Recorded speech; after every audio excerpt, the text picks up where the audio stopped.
Próximo, por favor. Eu acho que não entrou a apresentação. Então, aqui, na verdade, foi quando eu comecei meu estudo de medicina, e como todo estudante da área de ciências biomédicas, né, nós não temos uma ideia exatamente do que a gente está ingressando. Aqui, então, eu estava numa aula de anatomia, né, no primeiro ano, então a gente faz a dissecação de cadáveres humanos. Na época, eram conservados em formol, e para nós isso acaba se tornando bastante rotineiro, né? Passando, então, para o segundo ano, próximo, por favor, já passamos a nos deparar com cenas às quais nós não contávamos no início da formação médica, né? Então, no segundo ano, nós temos as aulas de fisiologia, e ali, então, esses animais, como esse anfíbio, ele é dissecado única e exclusivamente para mostrar como seria um sistema de um animal, o que para mim, naquele momento, já não fazia sentido, uma vez que não havia correspondência alguma em relação àquilo que me propus a estudar, sendo médica humana. No terceiro ano, então, entramos, volta, por favor, um slide, né? Nós entramos, então, na questão da técnica cirúrgica, o que para mim, inclusive, foi um dos grandes choques, porque sempre tive animais na minha vida, dentro da minha educação domiciliar, sempre foi muito evidenciada a questão do respeito a todas as espécies, e eu não pude aceitar, e não aceitei participar, na minha época, 25 anos atrás, não existia objeção de consciência, e eu acabei me recusando, né, a frequentar essas aulas. Porque, apesar de dizerem que haviam boas práticas, vocês podem atestar que uma cena como essa, você não tem sequer alguma asepsia, e obviamente esse é um animal que jamais vai voltar a uma vida saudável, né? Ele se torna modelo de diversas experimentações até ir a óbito, quando não vai a óbito durante o próprio procedimento. Por quê? Nós somos alunos nesse momento, e nós somos os responsáveis pela monitorização dos sinais, dos parâmetros vitais desses animais, né? Então, eu acredito que um terceiranista ele não tem a menor condição, mesmo sendo supervisionado, para poder seguir a questão de uma anestesia. E eu, inclusive, tive, infelizmente, a situação de presenciar um animal saindo dessa situação de anestesia durante um procedimento, sendo submetido a um procedimento cirúrgico. Próximo.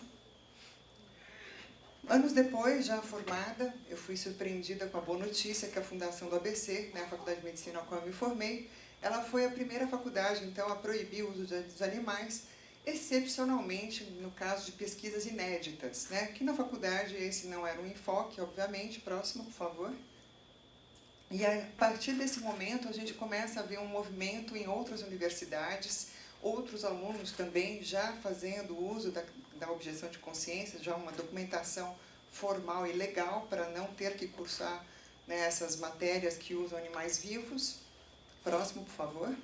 Porém, a gente vê que em 2007, quando tudo, né, mudou no ABC e depois também na USP e em outras universidades, em 2012 a gente se depara com cenas como essa, né, onde você percebe que o ensino ele não está baseado na questão das boas práticas ou até a questão ética do respeito às outras espécies. Próximo. Essa instituição, inclusive, né, que foi bastante evidenciado isso também em 2012, sequer era de um curso superior, né? Então, um professor, enfim, resolveu utilizar animais, e você vê que a questão, que como eu sempre evidencio, né, você tem 3 momentos na tua vida que você pode se transformar. Um é dentro da sua casa, com a educação básica. O segundo é dentro da educação fundamental, né, que daí, obviamente, são os professores e mestres que dependem da maneira que interagem com seus alunos, passando esses princípios básicos. Um terceiro seria na vida universitária. E, obviamente, aqui você já vê que uma coisa ou outra faltou dentro da formação dessa garota, né? Próximo, por favor. Então, eu, já formada dentro da dermatologia especializada, comecei a levar esse tema para a minha área, porque eu percebia que quando eu falava, né, do fim dos testes animais, que é a área ao qual particularmente eu tenho um interesse, se tornava algo meio obsoleto, as pessoas me olhavam com uma cara de do que você está falando. Então eu falei, bom, vou pedir para que eu possa levar esses temas, e assim eu comecei a fazer desde 2014, no Congresso de Cirurgia Dermatológica, eu sou cirurgiã. Próximo, por favor. E eu levava essas perguntas para meus colegas médicos, né? E qual não era a minha surpresa quando eu perguntava para eles o porquê que então a gente não deveria estar utilizando animais, né? Próximo. A gente voltava para esse, desconfigurou um pouco a apresentação, eu peço perdão, tá? Mas a questão é que os temas como vivissecção e dissecção seriam status quo, essenciais no ensino. Próximo. Então, eu dizia que não. né? Vocês precisam rever os seus conceitos. Próximo. E aí eu tive que, infelizmente, né, concordar com Einstein que mesmo dentro da classe científica, acadêmica, esses valores eles estão invertidos. Próximo. Em 2005, isso foi comprovado até pelo estudo do Dr. Odete, que está presente, né? Esse estudo, então, nesse Congresso Mundial de Métodos Alternativos, ele já mostrava que em 2003, quando o estudo foi realizado, com os estudantes de medicina, eles mostravam o quê? Né? Que a maioria dos estudantes, primeiro, não sabiam que existiriam métodos substitutivos. Você entra, você é um pós-adolescente, né? Você ali não tem opinião nenhuma.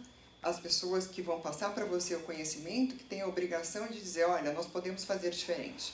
Se você é um estudante, como eu um dia fui, e você é imputado uma maneira de colocar, né, uma técnica cirúrgica, por exemplo, e que referem esses sentimentos agradáveis, como eu tinha, e vocês veem que esse índice é muito alto, né? Em torno de 71% dos alunos não se sentiam confortáveis em fazê-lo nessa década, né, que já passaram-se alguns anos. Mas ainda continuam não conhecendo os métodos substitutivos, que são essenciais para que tudo que aqui hoje desejamos venha a acontecer.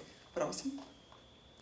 Aqui nesse estudo, isso é bastante evidenciado dentro, daí não na medicina, mas na área de biologia, aonde esses cientistas, eles falam, como mudança à formação superior de professores biólogos, é necessário mudar paradigmas que os fazem entender os animais como objetos, negando-os à ciência. Desta forma, práticas que impõem crueldades e riscos de acidentes que os manipulam devem ser repensadas, tendo em vista a disponibilidade de recursos outros que não animais para o ensino das ciências e a biologia. Então, obviamente, tem outras pessoas que também percebem que o ensino, o mestre precisa rever os seus conceitos. Próximo. Então, o que eu tenho como expectativa, né, que as gerações atuais e as próximas que venham a conhecer outros recursos de transformação curricular dentro de sua formação e que os mouses que eles venham a ter contato sejam apenas esses aqui postados do lado direito da tela. Próximo.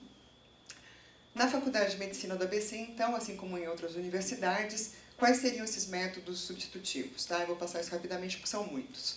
Primeiro, a questão de você poder tratar um cadáver, obviamente eticamente obtido, através da morte natural ou por doença, e mantendo as características, porque, inacreditavelmente, quem está na área de ciências gosta de sangue, né?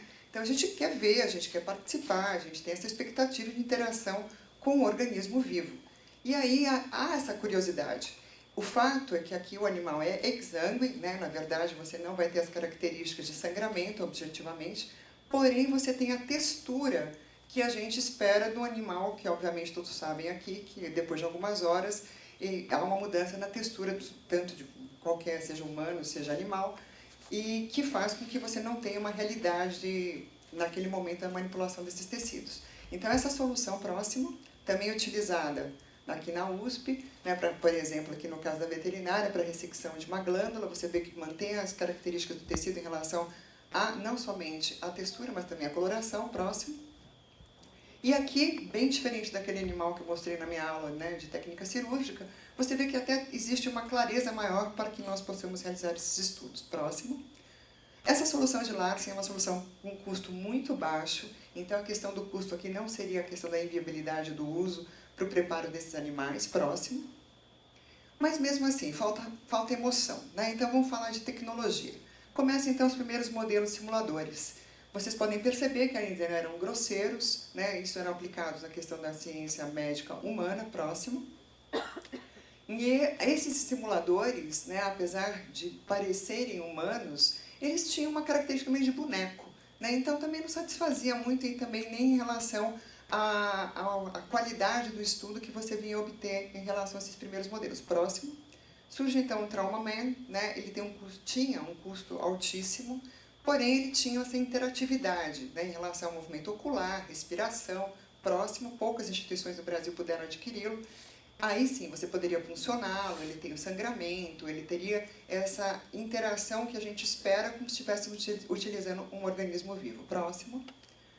Na questão do afinamento da movimentação, ou seja, do treino fino dos movimentos, você também poderia substituir o uso, né, dos roedores, que infelizmente são considerados coisas, né? Anfíbios e roedores são esquecidos, não são animais. Né? Quando a gente fala cachorro, sensibiliza um pouco mais, mas Infelizmente, essas espécies elas são negadas. E aqui você teria, inclusive, esse modelo que poderia ser utilizado, ele já existe há muitos anos, próximo. Então, o que inviabiliza? Essa é a questão que fica. É a questão do custo, do investimento, do interesse de você pegar uma instituição e falar nós vamos investir no ensino do presente, pautado no futuro, que já é de hoje. É a questão do desinteresse do corpo clínico ou, do caso dos docentes, em se atualizarem, em saírem da sua zona de conforto, trazendo novas informações para os alunos que estão formando. Porque o que a gente vê com muita frequência é os alunos mudam ano por ano, as turmas mudam. Porém, os professores continuam os mesmos e com o mesmo nível de conhecimento. Próximo. Então, aqui mostrando que há ainda uma evolução, até institutos famosíssimos como John Hopkins, recentemente, agora, realmente baniram o uso totalmente de animais, inclusive na pesquisa, trazendo o Syndaver, que é um tecido, que na verdade ele é produzido, é um modelo 3D, e é também, ele, como vocês podem, não sei se a imagem está clara, ele imita a propriedade mecânica, térmica, química e física de um tecido vivo. Ou seja, não deve nada. Próximo. Olhando então para o presente, o que a gente hoje também pode usar a mão, que a gente já vê isso nas crianças, que vocês bem sabem o que é a realidade virtual do Pokémon. Então, vamos falar um pouco de realidade virtual. Próximo. Isso daqui é uma mesa, é uma mesa interativa, onde você pode, obviamente, dentro de um plano único, observar todos os sistemas do órgão, dos órgãos humanos, porém também ela não é muito dinâmica. E como eu falei, quem opera, quem está na medicina, quem está nas ciências biológicas, necessita a questão do tridimensional. Você precisa ver o órgão como um todo. Próximo. Se caso não entre, depois eu disponibilizo para vocês, isso aqui está no YouTube, também é um modelo de treinamento médico, é um modelo de realidade virtual, onde possibilita levar essa realidade virtual, inclusive, para o seu domicílio. Então, ele não depende único e exclusivamente de você estar dentro de uma instituição de ensino. Você poderia também fazer os seus estudos, como eu fazia nos livros.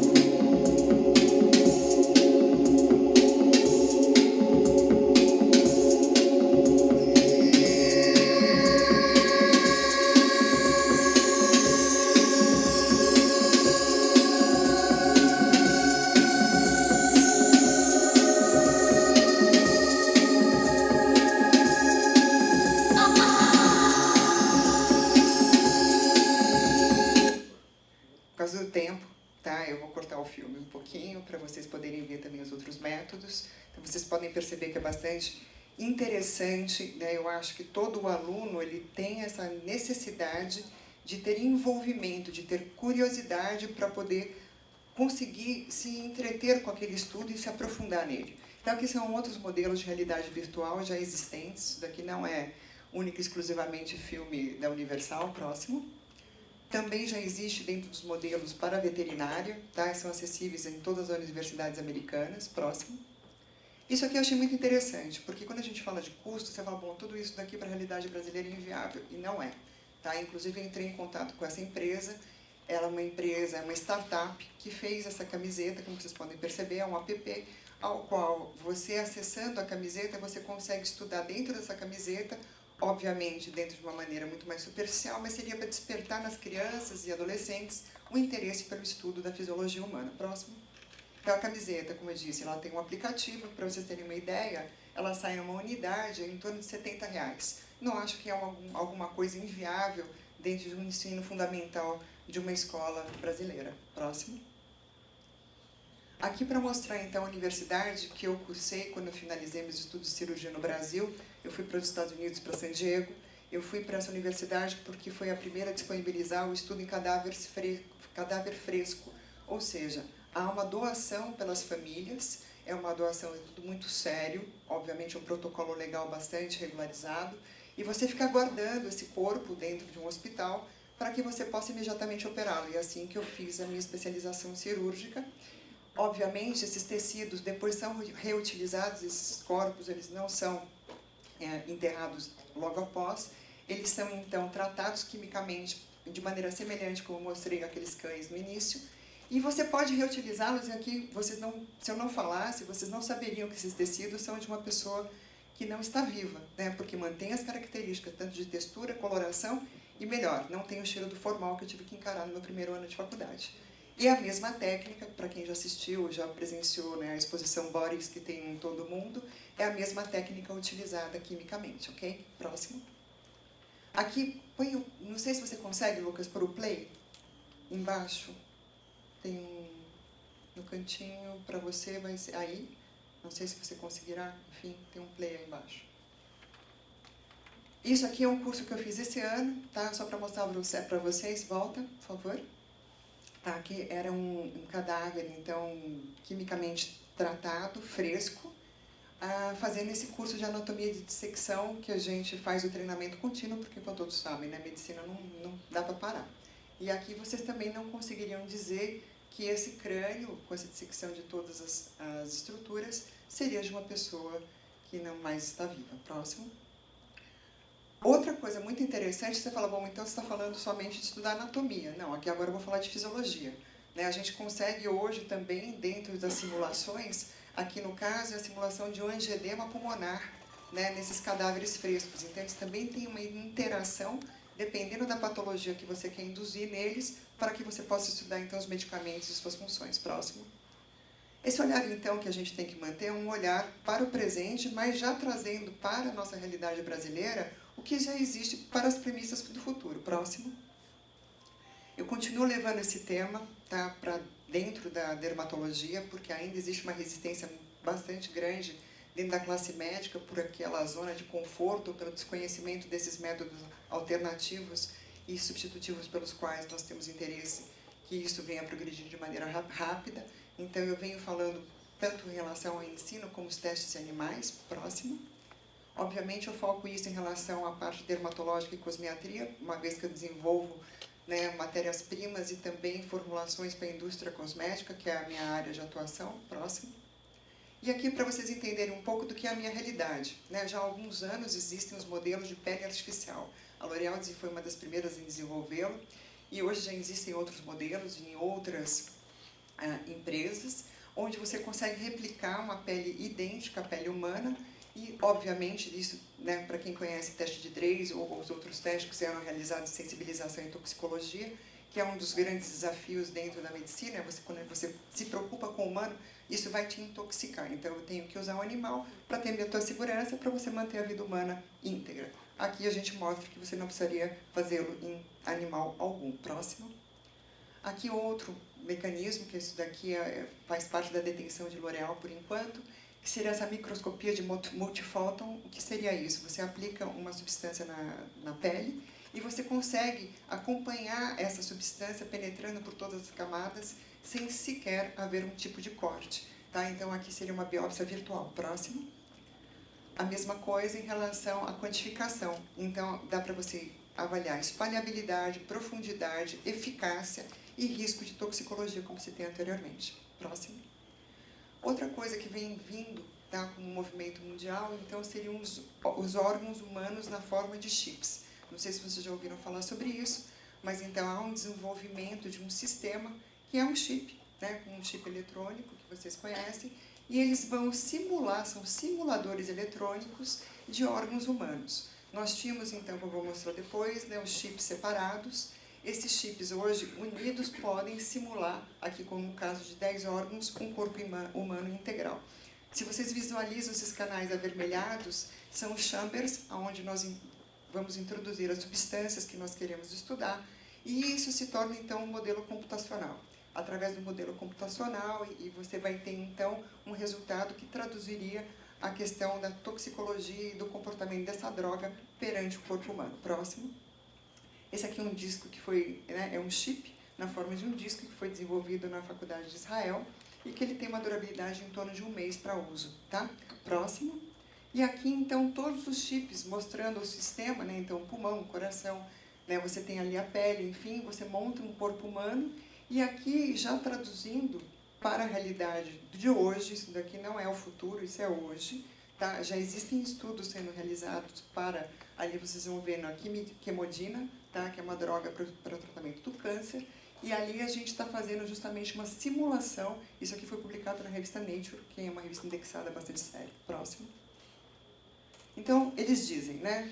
Nós não fumamos, nós não dirigimos, nós não usamos maquiagem nem perfume, não também pintamos paredes, não bebemos álcool, não jogamos bombas e também não usamos drogas. Porque vocês o fazem, por que nós que temos que sofrer? Essa é a questão. Né? Quem é que está provocando o que e aonde? Próximo. Essa é a expectativa que eu tenho do uso do animal quando a gente vê uma nova geração chegando, né? Que é essa ordem pacífica. Você vê que, obviamente, o animal está sempre ajudando a gente, né? E não necessariamente isso ocorre ao contrário. Próximo. Se essa é uma realidade que foi publicada no Datafolha em 2015, né, que quase metade dos brasileiros é contra, aqui no caso são os testes, mas isso pode se traduzir em números também em relação ao uso do animal no ensino, uma vez que a gente venha quebrar esse paradigma da necessidade do uso, seja no teste, seja no ensino, o porquê que isso se perpetua? Próximo. A gente tem que perguntar, né? Há realmente essa necessidade? E como que a gente vai fazer essa mensagem chegar ao maior número de pessoas possível? Estamos aqui hoje, nessa noite fria, pelo convite do deputado, porque todos nós nos interessamos particularmente pelo tema. Mas e a população? Por onde que ela vai se informar? Próximo. Então, foi assim que eu fundei uma plataforma. Na verdade, ela é uma plataforma de internet, que tem os seus braços no Facebook, no Instagram.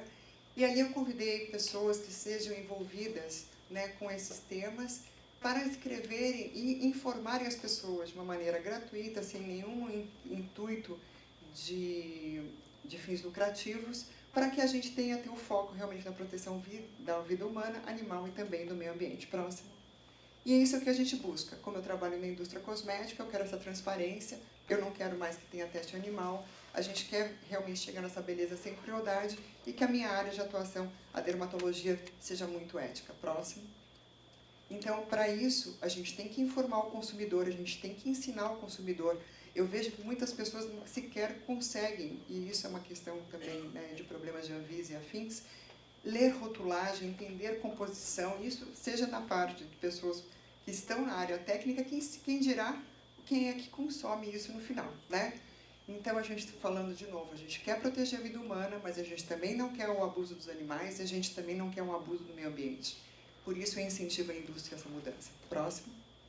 Então, nós temos aqui a nossa campanha, Beleza, Ética, Mundo e Bichos, que, graças a Deus, vem atingindo as pessoas de uma maneira muito positiva. Próximo. Por o tempo. Sim, acabei. E aqui está, então, dentro das premissas que a doutora Fernanda havia citado, deputado, né? A gente citando, então, os 3 R's, aqui a sugestão é que a gente venha recriar a questão da maneira que colocamos o ensino, reutilizar aquilo que já serve, reciclar os nossos conhecimentos e, obviamente, respeitar o máximo que podemos. Próximo. A ética e a cidadania são, obviamente, a base de uma, né, de uma sociedade próspera. Próximo.